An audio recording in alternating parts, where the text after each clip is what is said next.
ma question ne portait pas sur ne portait pas sur l'appel d'offres qui a été remporté par la société pour le contrat qui va démarrer au 1er janvier 2024. Ma question portait sur le fait, effectivement, de cette condamnation en première instance, et je suis moi aussi particulièrement attaché à la présomption d'innocence, qui est un des fondements de notre état de droit et de notre justice. Simplement, compte tenu des conséquences en termes d'image sur la fédération française et sur le rugby en général, je m'interrogeais si, dans les caractéristiques du cahier des charges des appels d'offres que vous pouvez passer, et ça me permet d'étendre ma question sur le nouvel appel d'offres, il pouvait y avoir un alinéa ou un article qui précise qu'en cas de condamnation, même en première instance, la fédération puisse se donner le droit de mettre fin au contrat, compte tenu des conséquences, encore une fois, en termes d'image que cela pourrait générer. Avant que vous répondiez à la question de mon collègue, est-ce que vous pouvez nous rappeler le montant de cet appel d'offres 2018-2023 avec la société Altrad et le budget de la fédération de rugby, s'il vous plaît? Alors le budget, le montant annuel en cours sur le contrat de partenariat, c'est aux alentours de 6,5 millions par an,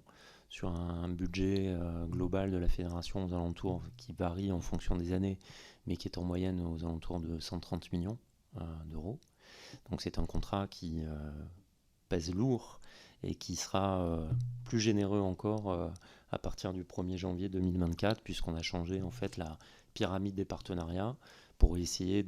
d'avoir davantage de partenariats,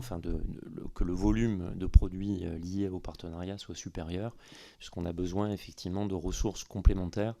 C'est pas le président qui me dira le contraire. Mais je me permets, monsieur le député, de vous répondre, puisque la Fédération française de rugby s'est portée partie civile dans le procès qui a mis au banc le président précédent, monsieur Laporte. Nous n'avons pas reçu à ce jour encore le jugement de première instance. J'espère que nous le recevons avant la date anniversaire du rendu public.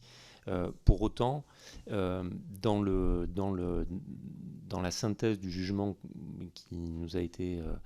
transmise, la question du contrat de partenariat entre la fédération et le groupe Altrad n'a posé aucun problème judiciaire. Et ce n'est pas cela qui a été traduit par des condamnations. L'acte de corruption, puisqu'il a été reconnu en première instance, ça a été la qualification pénale, était lié à un contrat personnel entre M. Laporte et M. Altrad, et lié en fait à une intervention supposée, et je fais très attention aux mots que je prononce pour justement préserver ce droit fondamental qui est la présomption d'innocence,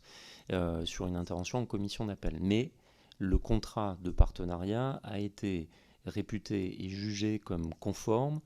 au juste prix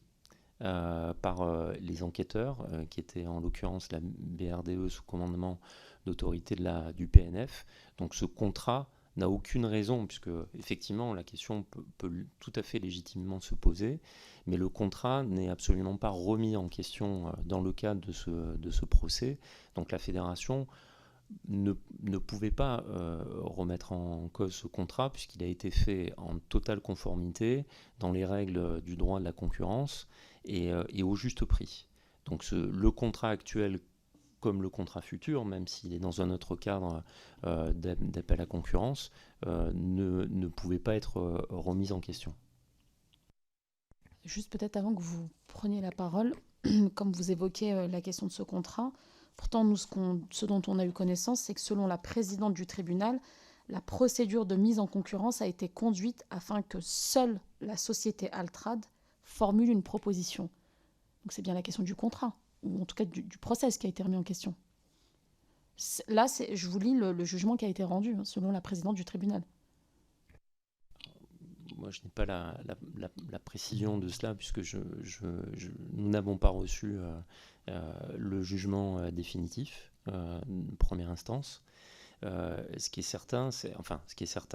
finalement, on est certain de rien, je fais très attention aux propos que je peux tenir, c'est que la fédération a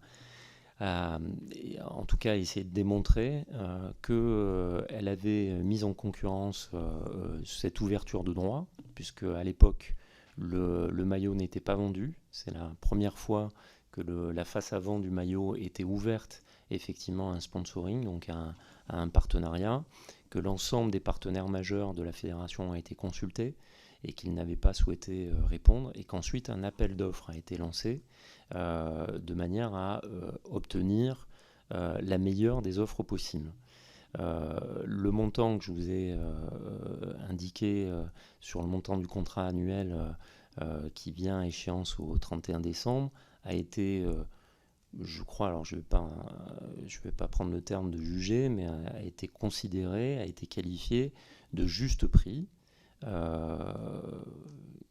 Et nos conseils, en tout cas si j'en crois la lecture des notes de nos conseils juridiques, internes et externes, plutôt externes d'ailleurs, sur cette question, était que l'ensemble des procédures ont été